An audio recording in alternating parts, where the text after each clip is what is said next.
Hello friends, welcome to smart class by Neha YouTube channel. आज हम पढ़ेंगे हिंदी में कि एग्ज़ाम में 1 मार्क्स का क्वेश्चन कैसा आता है और क्या पूछा जाता है। तो चलिए वीडियो को शुरू करते हैं। आपको पूछ सकता है कि संज्ञा क्या है या संज्ञा किसे कहते हैं। तो आपको लिखना है, संज्ञा उस विकारी शब्द को कहते हैं जिससे किसी विशेष व्यक्ति, वस्तु, भाव या गुण के नाम का बोध कराता हो।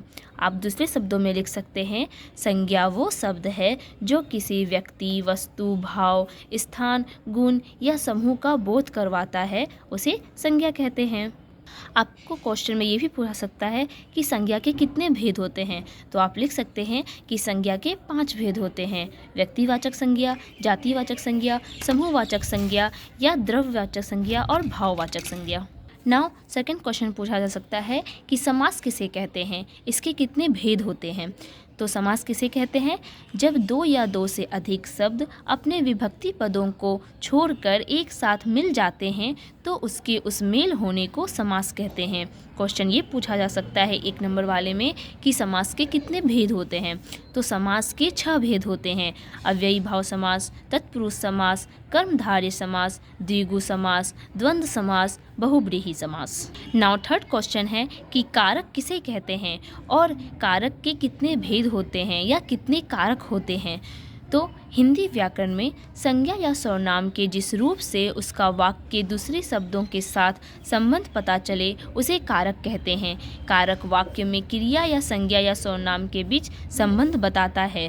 कारक शब्द का इस्तेमाल करके वाक्यों को सुगठित किया जाता है और वाक्य के अर्थ को स्पष्ट किया जाता है। आप डेफिनेशन यहाँ से लेके कहते हैं तक लिख सकते हैं।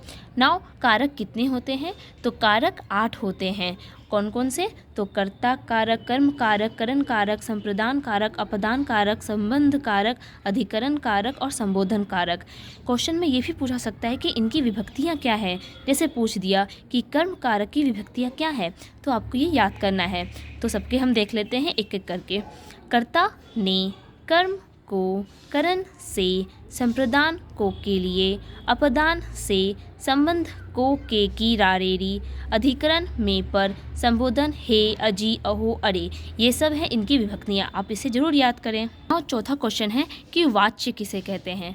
तो क्रिया के उस परिवर्तन को वाच्य कहते हैं जिसके द्वारा यह पता चलता है कि वाक्य के अंतर्गत कर्ता, कर्म अथवा भाव इनमें से किसकी प्रधानता है।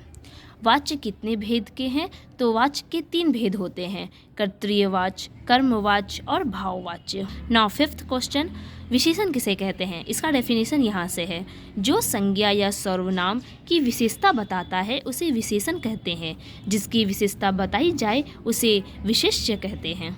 नाउ सिक्स्थ क्वेश्चन कि क्रिया किसे कहते हैं।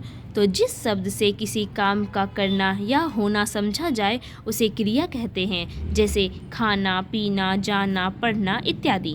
फ्रेंड्स, मैंने विशेषण का डेफिनेशन तो करा दिया, लेकिन ये पूछा जा सकता है कि विशेषण के कितने भेद होते हैं। तो आप देख सकते हैं कि विशेषण के 4 भेद होते हैं: गुणवाचक विशेषण, संख्यावाचक विशेषण, परिमाणवाचक विशेषण और संकेतवाचक विशेषण। अब हम देखेंगे 7वां क्वेश्चन, उपसर्ग किसे कहते हैं। शब्द निर्माण के लिए क्रिया या शब्द के पूर्व जो शब्दांश जोड़े जाते हैं वे उपसर्ग कहलाते हैं, जैसे प्र, अप, उप, परा, आ, सम आदि। आप यहाँ तक डेफिनेशन याद कर सकते हैं 1 मार्क्स के लिए। क्वेश्चन में अगर पूछे कि प्रत्यय किसे कहते हैं, तो शब्द निर्माण के लिए शब्द के अंत में जो शब्दांश जोड़े जाते हैं वे प्रत्यय कहलाते हैं। आपको इतना ही लिखना है। आप अगर जैसे वाला मतलब एग्जाम्पल दे सकते हैं, जैसे पाठक, शक्ति, भलाई, यहीं तक लिखना है 1 नंबर वाले में। आपको पूछ सकता है कि प्रत्यय के कितने भेद होते हैं। तो आप देख सकते हैं प्रत्यय के 2 भेद होते हैं, कृत प्रत्यय और तद्धित प्रत्यय। नाउ 10th क्वेश्चन, संधि किसे कहते हैं। तो 2 अक्षरों के आपस में मिलने से उनके आकार और ध्वनि में जो विकार पैदा होता है उसे संधि कहते हैं।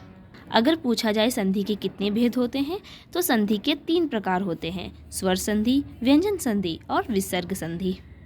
नाउ 11th क्वेश्चन, अगर पूछा जाए कि अव्यय किसे कहते हैं, तो आपका डेफिनेशन यहाँ से है, जिन शब्दों में काल, वचन, लिंग, कारक वगैरह के कारण कोई बदलाव नहीं होता उसे अव्यय कहते हैं। अव्यय एक अविकारी शब्द है। मैं आपको बता दूं कि अव्यय के 5 भेद होते हैं। क्वेश्चन में अगर आए कि वक्तृता कौशल किसे कहते हैं, तो आप लिख सकते हैं वक्तृता कौशल से मतलब है कि किसी विचार को प्रभावी तरीके से प्रस्तुत करने और लोगों को प्रभावित करने का कौशल, यह एक मौलिक कौशल है।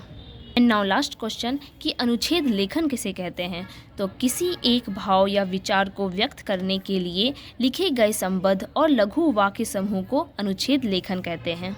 सो फ्रेंड्स, वीडियो यहीं पे ख़त्म होता है। आई होप आपको वीडियो पसंद आई होगी। अगर वीडियो पसंद आया है तो लाइक शेयर ज़रूर करें और चैनल को सब्सक्राइब करना ना भूलें। मिलते हैं नेक्स्ट वीडियो पे। Thanks for watching.